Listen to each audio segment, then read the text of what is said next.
Radio Déon.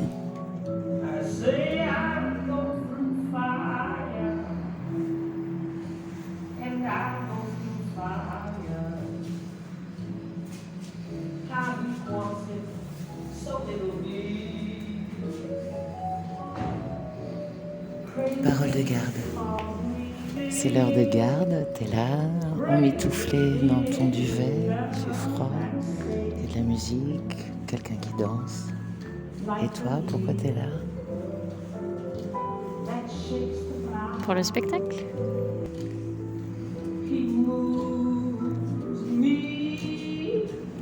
Et c'est tout? Non, il faut que j'en dise plus. Pourquoi je suis là? Eh bien, il y a mon amoureux qui est là depuis 1 mois. Et je suis un petit peu tout ce qui se passe. Et du coup, ce week-end, je suis venue 2 jours pour le voir, rentrer dans son univers, rencontrer tous les gens et filer un petit coup de main en faisant mes petits tours de garde avec mon petit duvet.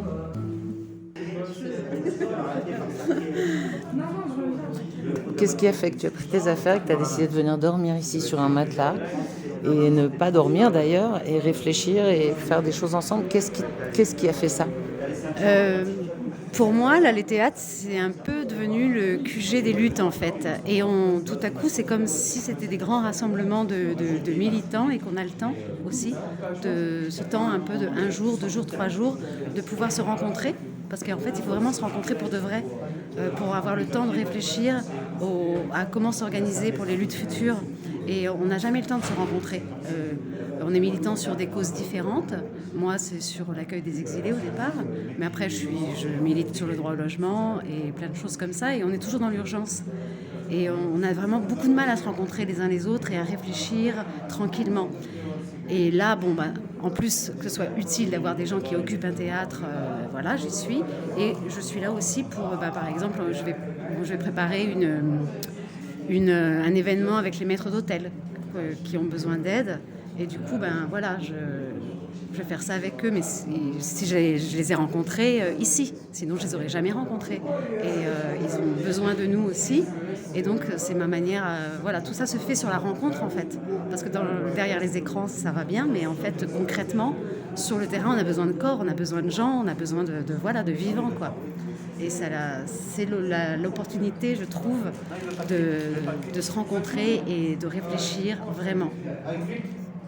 Voilà pourquoi je suis là. Et j'essaye de mettre mon savoir-faire là où je suis le plus utile. C'est pas évident quand on arrive, parce qu'il y a plein de choses à faire et on sait pas tout faire, quoi. Donc il faut être au bon endroit, l'endroit le plus juste, où on est le plus utile. Voilà pourquoi je suis là. Lutter et mobiliser les gens sur des sujets comme la précarité, c'est hyper important. C'est l'anniversaire des 1 mois de l'occupation.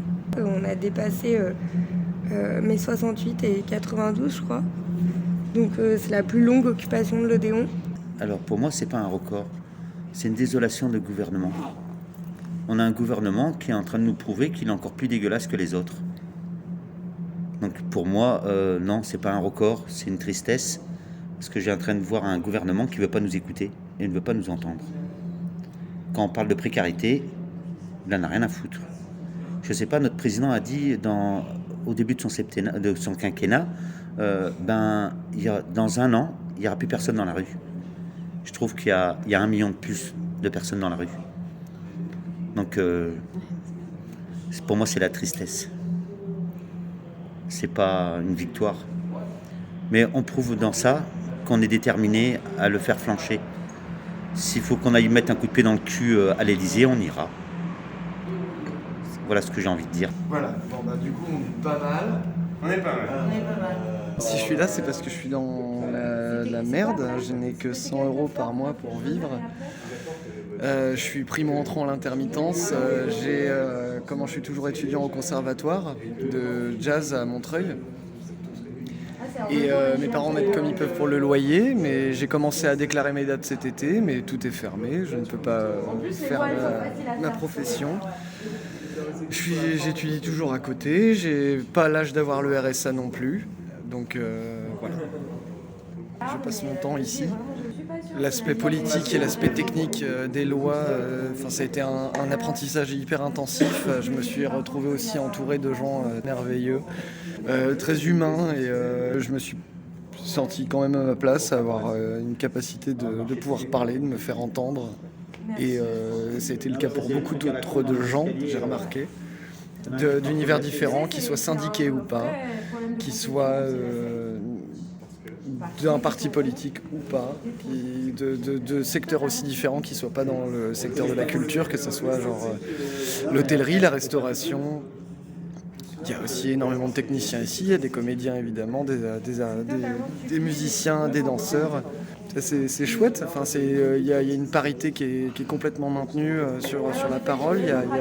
Je remarque qu'il n'y a pas une accaparation de pouvoir de chacun, il y a une égalité qui existe, et on est en train de recréer un petit monde intérieur à 42 personnes, un cerveau qui marche bien ensemble et coordonné en harmonie, et qui est chouette.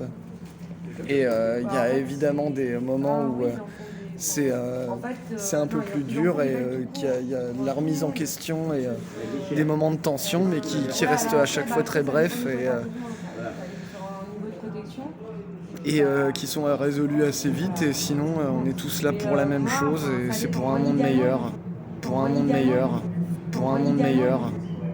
Une action, c'est toujours quelque chose de très... déjà, c'est très plaisant parce qu'on est avec les copains, et puis de toute façon, ça se passe toujours bien. Donc, tu disais pourquoi ça fait pas peur, il n'y a aucune raison d'avoir peur, puisque c'est toujours des choses qui sont faites avec des personnes qui ont l'habitude de faire ça, qui connaissent les tenants et les aboutissants. Il ne s'agit pas d'actions violentes, donc tout va bien, quoi. Tout se passe bien dans 99% du temps. Donc voilà, puis c'est toujours l'occasion aussi d'aller visiter des endroits qu'on ne peut jamais voir par ailleurs. C'est un petit peu comme les journées du patrimoine, les actions. C'est sympa, découvrir des lieux de pouvoir, des lieux où se décident des choses.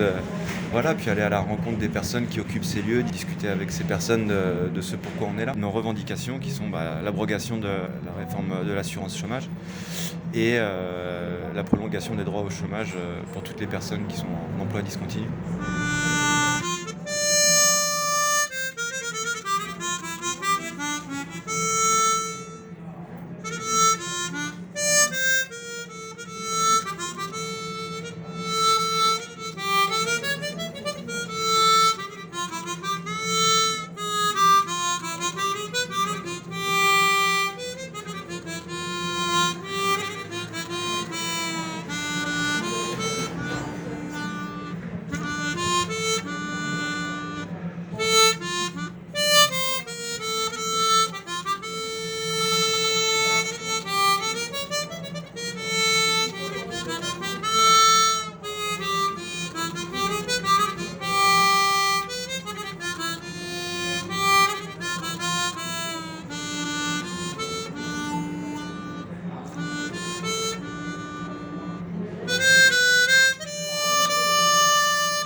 Il est 6h, tu viens de finir ta garde.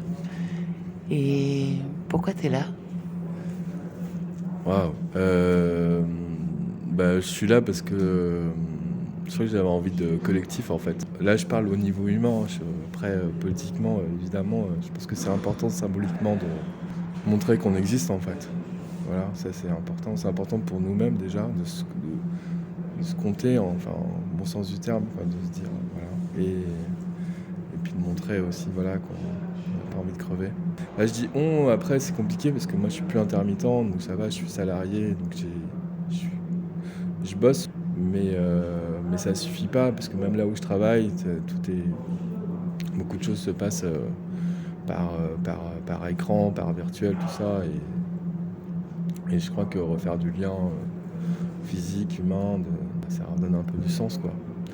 Et après, ouais, politiquement, je trouve que c'est une super action qui, mine de rien, évidemment, comme toujours, la société fait une espèce de déni de ce qui peut de ce qui se passe à côté, enfin de ce qui se passe dans les théâtres aujourd'hui, mais voilà, ça se développe, il y a de plus en plus d'endroits à occuper, et je crois qu'il n'y en a plus de 100 aujourd'hui, et donc je pense que ça, même si on continue à essayer de nous rendre invisibles, je pense que quand même ça existe, quoi, ça existe même pour les autres. Puis l'Odéon, c'est assez symbolique aussi. Ouais, puis c'est aussi ça, de se dire on vient ici et puis après on va en parler à l'extérieur. Enfin voilà, moi je vais pas. Ouais, là je peux pas rester très longtemps là, mais j'ai envie de revenir après et puis que ça crée d'autres choses, d'autres émulations. Et voilà, c'est comme un foyer qui peut se répandre et ça c'est super. Isabelle, il est 6h, tu commences ta garde. Qu'est-ce qui a fait que t'as pris tes affaires et que t'es venue dormir par terre à l'Odéon pendant quelques temps? Alors, moi, en fait, j'étais là le 4 mars. Je suis venue pour filer un coup de main à l'installation. J'ai pas pu rester pour une raison hyper politique. C'est que j'avais des lentilles et que je ne savais pas qu'on allait occuper l'Odéon et que du coup, je pouvais pas coucher ici le soir. Donc, après, j'ai trouvé d'autres occupations, comme je disais, à l'extérieur. Je m'occupais plutôt de choper des journalistes pour qu'on ait un peu de couverture. Et je me demandais si ça pouvait être utile pour les gens qui sont à l'Odéon, que je puisse venir filer un coup de main. J'ai vu qu'il y avait quand même pas mal de gens qui avaient aussi des enfants et qui prenaient quand même sur leur temps pour venir. Et je trouve ça assez extra pour ça. C'est une belle dévotion à la cause.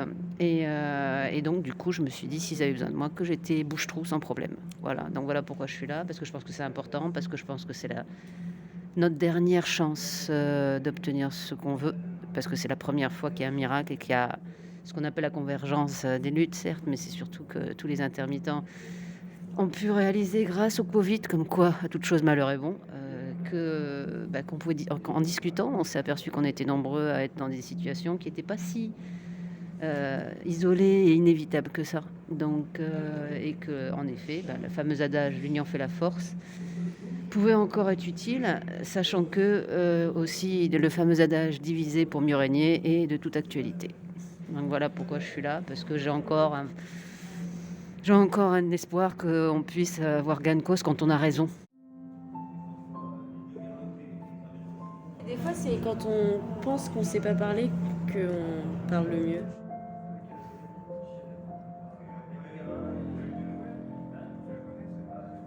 C'est ce qui nous échappe qui est intéressant.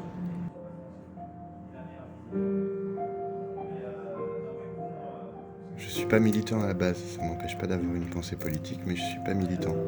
Simplement, il y a un moment où il faut qu'on s'y colle tous, parce que sinon, on n'est pas assez nombreux, pas crédibles, et on se fout bien de notre gueule. Et il faut que ça cesse. Il faut que ça cesse, il faut que ça cesse, il faut que ça cesse, il faut que ça cesse. Tu vas pas m'interviewer, ma chère. Alors, mon cher. Bon, j'ai vu de la lumière et du coup... Non, mais pour de vrai, intimement, toi. Ah les copains, ils m'ont dit, il faut y aller, et j'y suis allé. Hein. Non, mais ça...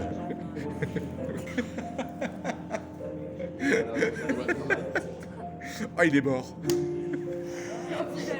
Il a dit ça, puis il est mort. Radio Déon. La statue, elle te disait quelque chose, il paraît? Ouais, c'est qu'elle m'a dit un secret, que je dois vous transmettre. Il m'a dit que vous allez réussir. Ça c'est sûr, hein. Ça c'est avec le printemps là. Beaucoup de choses qui vont s'améliorer. Parce que vous êtes sincère, hein. Vous combattez pour une cause vraie. Moi aussi je suis dans le coup, hein. Je suis avec vous, je suis pas avec ce gouvernement qui il est têtu un peu. Mais on est plus têtu que lui, quoi. Ouais, vous êtes fort, vous avez, ça veut dire, vous avez quelque chose de sincère et profond. Sérieux. Et j'espère que on va réussir tout ça avec vous. Franchement. Convergence des luttes.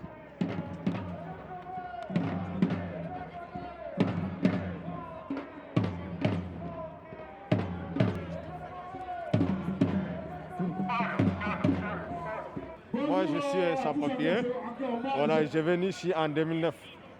2009 jusqu'à présent, ici la France. J'ai un sans-papier, je n'ai pas de papier, je n'ai pas de famille ici. Donc j'ai dormi au foyer. Donc des fois, j'ai travaillé à des blagues. Franchement, les citoyens français, nous, on a besoin d'aide. Tu vois? Même si je trouvais des boulots, si j'ai parti au chantier, les sociétés vont me demander, toi, tu n'as pas de papier. Donc je rentre à la maison. Tu vois? Ça fait 15 sociétés. J'ai parti là-bas dans les chantiers. Bon, même si j'ai parti, j'ai commencé au boulot, les chefs ils viennent, ils me demandent les papiers, je n'ai pas de papiers, donc je ne peux pas travailler. Donc franchement, Emmanuel Macron essaie de voir pour m'aider à nous. Nous, on a besoin de papiers, on a besoin de régulariser. Là, je ne peux pas triser, je ne peux pas voler. J'ai aucun problème ici, la France. Ni policier, ni agresser les gens. Non.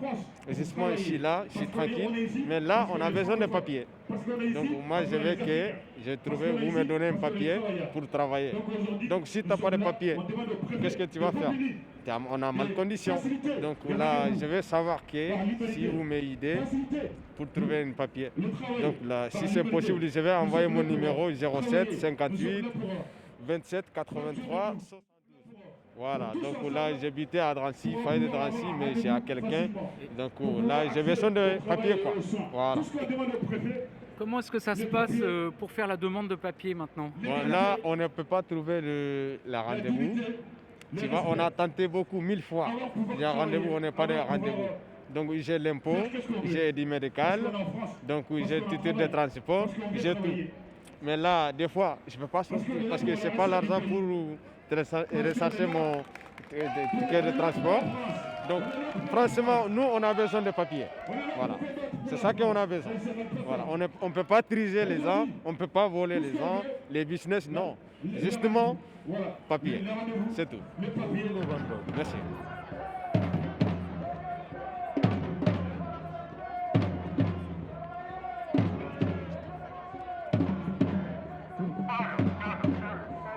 Est-ce que tu crois qu'une convergence des luttes est possible, pour de vrai? C'est une super question. Là, je pense que assez souvent, on a tendance à se rendre dans les manifs des unes des autres, on fait un cortège tous ensemble, puis on échange quelques mots, chacun repart de son côté, et voilà, fin du spectacle, plus rien à voir. Et si on veut vraiment avoir de la solidarité et de la convergence, il faut s'impliquer. Il faut partager autant que possible les expériences de celles qu'on soutient. Il faut aller découvrir leur quotidien, il faut cuisiner ensemble, manger ensemble, faire la vaisselle ensemble, voire nettoyer les chiottes ensemble. Pour converger, on a besoin de ce partage et de se rendre compte de ce qu'on demande aux autres. Parce que demander de l'aide à quelqu'un qui est dans une position où elle est plus dans la merde que nous, c'est lui demander d'investir des ressources qu'il n'a pas forcément. Et ça, à notre profit. Et converger, pour moi, c'est avant tout prendre conscience de sa position dans la société, de ses privilèges, et de se demander comment on peut en arracher à celles qui en ont le plus, et ensuite de les partager. Il y en a qui font un peu tourner cette question des luttes autour de la précarité. Moi, je pense que c'est le pouvoir. Moi, je pense qu'avec le pouvoir, on peut résoudre la précarité et tout plein d'autres problèmes. La convergence, on peut la faire si on ne perd pas des yeux que l'objectif, c'est de récupérer et de redistribuer le pouvoir. Si tous les jours, on se demande qu'est-ce que moi j'ai, comment est-ce que j'en fais profiter les autres, bah là, on peut avancer. Moi, j'ai aucun souci à m'investir dans les luttes des autres. Par exemple, des employés qui voudraient transformer une SARL en SCOP, et donc qui voudraient reprendre le pouvoir par rapport à leur employeur. Je sais pas, par exemple, mettre en place des congés de grève solidaire. Ça, ce serait un objectif de lutte que je trouverais vraiment sympa. C'est peut-être un peu bizarre, faut que j'explique ce que je veux dire par là. Par exemple, le patron, il a 2 semaines de congé par an, payés, que tu peux toucher seulement si tu vas soutenir la grève, mais pas chez lui, chez quelqu'un d'autre. Bon, je dis ça. Ça, par exemple, il n'y a pas de souci, je ne me pose pas la question, je soutiens, c'est de la convergence globale. Ou, par exemple, je sais pas, la semaine de 32 heures. Ça aussi, c'est de la convergence globale. Bon, ça me parle un peu moins par rapport à ma position dans la société, mais au moins, c'est quelque chose qui touche absolument tout le monde. Et pour moi, la convergence, c'est pas une tactique, c'est pas une option, c'est une nécessité. Parce que tant qu'on va continuer de défendre chacun un petit bout de gras, on se rendra pas compte que nous aussi, on est dans la poêle et qu'on est en train de se faire frire le cul. Merci Clément. Avec plaisir. Volute d'Agora. Bonjour, je m'appelle Mohamed Guelati. Je suis comédien, je suis metteur en scène et auteur. Je suis aussi à l'Odéon pour partager toutes ces revendications qui, pour moi, sont au départ des revendications sociales. Je ne suis pas venu en priorité pour faire des débats sur la culture. Et j'alerte, je pense déjà, avec ce spectacle il y a 5 ans, où cette prise de conscience, et je n'étais pas le seul, évidemment, mais pour dire, il y a des pauvres, oui, il y a des pauvres, et de plus en plus. Et peut-être qu'en France, on s'est rendu compte, à l'heure du premier confinement, qu'il y avait des pauvres. Waouh, tant mieux, vaut mieux s'en rendre compte à un moment. Mais là, ça va être encore pire, puisque cette période, on a un gouvernement qui profite, je ne sais pas s'il profite, mais en tout cas, dans cette période, au lieu de venir au secours des plus démunis et des plus précaires, qui ose nous proposer une réforme de l'assurance chômage pour faire des économies sur les plus pauvres. C'est délirant. Et je pense, les cocos, qu'il faut qu'on se réveille. Parce que là, c'est une catastrophe. Il y a ces pauvres dont on a pris conscience il y a quelque temps pour un grand nombre de la population, qui ont toujours été là, depuis toujours. Et puis, il y a ce qui vient là. Voilà, je vous exhorte à regarder de près sur ces réformes qui sont bien détaillées dans toutes nos revendications, des revendications qui sont portées par tous les gens qui occupent des lieux en France et qui concernent une énorme partie de la population française. Voilà. Tu y crois, toi, que le problème, c'est les pauvres, les démunis, les sans-dents, les mendiants, les pauvres qui se montrent, les pauvres qui se cachent? Tu y crois, toi? Tu y crois, toi, qu'ils se complaisent, qu'ils se délectent, qu'ils se vautrent, qu'ils aiment à se vautrer dans la luxure du besoin, les pauvres? Tu y crois qu'ils entretiennent la situation? Tu y crois, toi, que des fous qui traversent des mers sur un rafio, un radeau, un zodiaque, de nuit, de jour, de sel, de soleil tapant, cognant, de jour, humide, sans eau, que des gens arrivés vivants sur tes côtes soient venus juste pour voler le pain de tes pauvres? Tu y crois, toi, que je m'échine à remplir des paperasses en complotant contre ton bonheur? Tu y crois, sérieusement? Tu y crois? Tu y crois? Oui, je vois, tu y crois. Tu crois, ta peur. Elle te fait vibrer, ta peur. Ça donne des idées. La peur.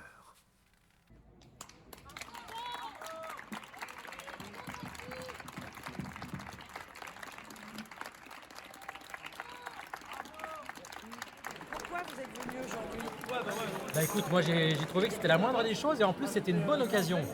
Voilà, et puis de se retrouver et puis de jouer enfin ensemble, et on a senti vraiment beaucoup d'énergie parce que les gens sont frustrés en fait, ils n'en peuvent plus, et puis voilà, ceux qui ont décidé de faire leur métier, les pauvres. Enfin moi je dis ça parce que bientôt je serai à la retraite comme on dit, mais c'est vrai que c'est pas facile de commencer dans ce métier-là à l'âge qu'ils ont. Je les vois derrière, ils ont plein d'espoir, mais qu'est-ce qu'on va leur laisser là? Donc il faut qu'on se batte tous ensemble, hein, que ce soit les vieux et les jeunes. Moi je suis venue parce que la musique c'est ma vie et puis je suis aussi sensible à tous ces précaires qu'on cherche à précariser encore plus. Toute la société va dans ce sens-là et je pense que c'est avec cette énergie collective qu'on oublie des fois en fait. Je me suis rendu compte qu'en fait avec ce confinement, même en sortant, on n'a plus l'occasion en fait de rencontrer des gens en masse comme ça et le fait de sentir que en étant plusieurs on est un peu plus pesant. Ça fait du bien de reprendre conscience de ces choses-là pour continuer à lutter quoi.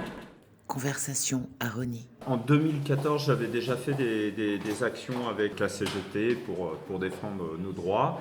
Là, j'ai été contacté à nouveau par la CGT quand Odéon a été pris, quoi. Donc les premiers jours, j'avais pas pu être là.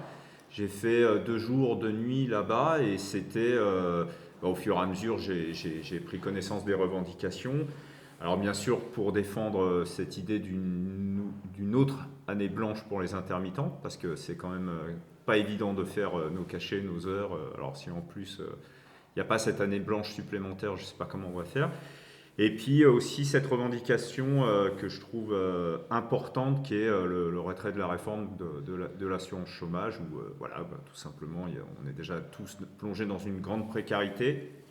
Et je trouve dégueulasse qu'on puisse mettre cette loi par-dessus, en plus de ça.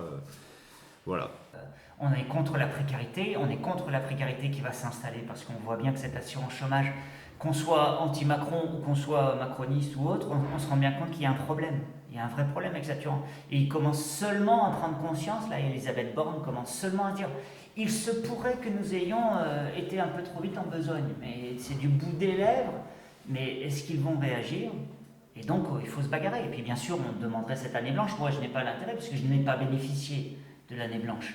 Mais je me bats aussi pour mes camarades de jeu, mes camarades... tu vois, il y a aussi... le bienfait de ce genre d'occupation, c'est de se rencontrer entre artistes. Or, ces municipalités comme Rony, c'est presque 50 000 habitants, ne nous aident absolument pas pour se rencontrer. Et moi... j'ai des actions associatives, par exemple à la Ligue des droits de l'homme, dans d'autres associations.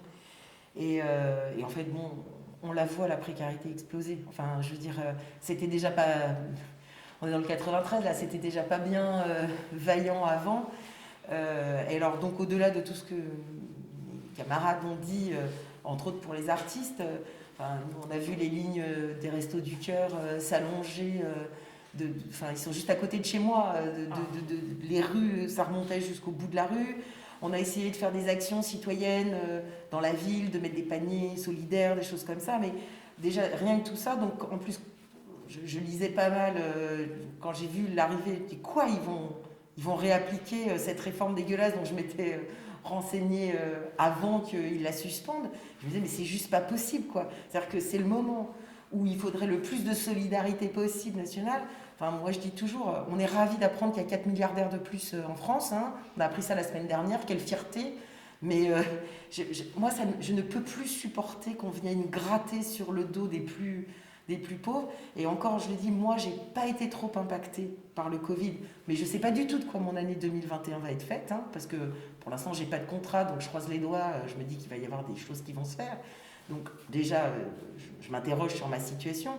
Mais je me dis, là, c'est juste pas possible. C'est vraiment... L'occupation, ça monte. Et là, on se dit, bon, bah... Et quand l'Odéon a été occupé, on est plusieurs à Rony à avoir discuté de ce qui se passait. Et on s'est dit, mais nous aussi, on a un théâtre. Tout à fait. Allons-y, quoi. Et donc, let's go. Occupé. Occupé partout. On est tellement des riens pour ces gens-là. Qu'à un moment, il faut que les riens ils se fassent entendre, parce que sinon, il ne se passera jamais rien. Ils veulent qu'une chose, c'est qu'on rentre le dos courbé chez nous, enfermés. Il y a une semaine, il y avait une dame qui était assise dans un coin, et je suis allée la voir pour parler avec elle, et puis elle me dit « Ah non, moi je suis infirmière en hôpital, elle est à la PHP. » Elle me dit « Voilà, c'est mon jour de congé, je suis sortie pour venir, parce que... » Elle dit « Vous imaginez pas le bien que vous me faites. » Et j'ai pas choisi le métier que je... Enfin, si je l'ai choisi, c'est aussi parce que j'y crois et je me dis qu'on a vraiment besoin de cette solidarité, de cette expression aussi artistique qui permet de, tu vois, je sais pas, de donner de la joie, de l'entrain. En fait, ils veulent nous casser toute la niaque possible pour que chacun, voilà, on reparte notre petit dos courbé. C'était quoi ? Métro, boulot, confinement, quoi. Et j'en peux plus. Voilà. Et puis c'est aussi, moi ce qui me plaît énormément, c'est de se réapproprier quand même des endroits qui sont symboliquement la maison du peuple et de faire un rapport de force aussi, je trouve, avec une certaine hiérarchie qu'il y a dans notre domaine. On peut quand même s'apercevoir que pour beaucoup de théâtres qui ont été investis par les occupants, il y a quand même peu de directeurs qui soutiennent quand même cette action, ou qui le soutiennent pour certains du bout des lèvres. On voit quand même un cas comme celui-là à Reny où c'est quand même un peu la cata, on partage pas grand-chose si ce n'est que le lieu. Montreuil, c'est pareil. Odéon, il y a eu aussi cette tension. Moi, j'ai vu un petit peu l'explication. Il y avait un metteur en scène qui était en résidence. Alors à chaque fois, Christophe Honoré. Voilà. Et où il nous expliquait, que ça peut être entendable, qu'il y avait une création, qu'il y avait aussi des choses qui étaient investies dedans. Et comme si, en fin de compte, selon ce monsieur, c'était, comme tu dis, les petites gens qui devaient se farcir cette lutte pour retrouver nos droits, dont lui ou ses comédiens bénéficieront plus tard si on la gagne. Et moi, je trouve qu'à un moment donné, c'est de dire à ces gens-là, écoute, t'as beau être le directeur, ces endroits nous appartiennent aussi, ces endroits vont mal, ce métier va très mal, libre à toi de fermer les yeux, de faire semblant de coopérer avec le pouvoir, mais nous, c'est stop, quoi. Nous, on veut vivre de notre métier, et on veut vivre dignement de ça, avec ou sans le soutien de la direction des théâtres, quoi. Mais Franck a vraiment raison, il ne faut pas oublier que là par exemple c'est un théâtre municipal, c'est une belle structure, c'est un joli paquebot, mais encore une fois, on est très rarement programmé, nous Ronéens ici, parce qu'il n'y a aucun travail fait pour qu'on se rencontre. Et là on s'est rencontrés. Donc une des prochaines luttes aussi, ça va être de pouvoir investir ce lieu, d'être programmé ici, parce qu'on s'est rencontrés. Et je trouve que les mairies devraient nous permettre de nous rencontrer. Or on essaye de localiser, tiens, un quartier machin, un quartier marché, un quartier machin. On n'est pas des sacs poubelles, on est des gens remplis de plein de choses à partager et se réapproprier l'espace public comme on fait en ce moment devant le théâtre, parce qu'on pourrait très bien faire ça à l'intérieur, on occupe, on fait des agoras artistiques à l'intérieur, non, on les fait pour le peuple aussi, on les fait à l'extérieur, qu'il pleuve ou qu'il vente, et on le fait. Hier on est allé à 2 endroits différents, à Rony on est allé à la Boissière. On a joué, ils ont joué pendant que nous on tractait, etc., qu'on a revendiqué. Et puis on est allé aussi à Montreuil, on est allé, il faisait froid, mais on a joué dehors, on a distribué, on a rencontré les gens. Et c'est ça qu'il faut faire, montrer aux gens qu'il y a des possibilités artistiques et puis d'investissement des lieux publics. Sincèrement, ce qui fait hyper peur, c'est que le nombre de gens qui ne sont pas au courant de ce qui va leur tomber sur la tête, c'est effrayant. C'est-à-dire que... Pour la réforme. Pour la réforme, oui. C'est-à-dire que, voilà, et on s'en est assez vite rendu compte, et donc c'est un peu de ça pourquoi on essaye, au-delà des agoras, on a commencé, on investit le théâtre, puis on fait les agoras dehors tous les jours à 16h, et à un moment on s'est dit, et pour ceux qui ne viennent pas jusque-là... Et les plus touchés. Et les plus touchés dans les quartiers périphériques, alors nous on investit un peu notre secteur, on cherche, mais dans notre secteur, et de se dire... Il faut aussi qu'on arrive à occuper ici et à se déporter là-bas. Les gens sont super intéressés, ils prennent du temps. À chaque fois qu'on arrête une personne, c'est jamais 2 minutes, voilà le petit tract. C'est vraiment des conversations. Voilà. Et les gens ont vachement besoin de raconter, c'est ce qu'on se disait. On disait à chaque fois que tu es avec quelqu'un, tu passes 20 minutes parce qu'ils ont tous un truc vachement dur à raconter entre je suis dans la restauration, j'ai pas bossé depuis 1 an, j'ai ceci, j'ai cela. Mais aussi, ils écoutent jamais rien, pourquoi est-ce qu'ils nous écouteraient maintenant? Donc il y a aussi ce truc-là où... Oui, puis c'était, ce qu'on se disait, c'était, quand on a été dans les quartiers, le peu de personnes qu'on a rencontrées, on voyait qu'ils étaient, comme disait Valérie, pas très informés, mais à la fois on se disait, si nous, on ne fait pas cette démarche, personne ne la fera. Voilà, et c'est un peu, je trouve, un peu le même rapport de la culture. C'est pour ça que moi, ça m'a plu parce qu'au départ, comme je disais tout à l'heure, je suis venu à Odéon. Et Odéon, c'est l'exemple, c'est le bel exemple. C'est un peu le phare de cette occupation nationale. Hein. Il y a quand même plus de 100 lieux qui ont été occupés à la suite de ça. Mais à la fois,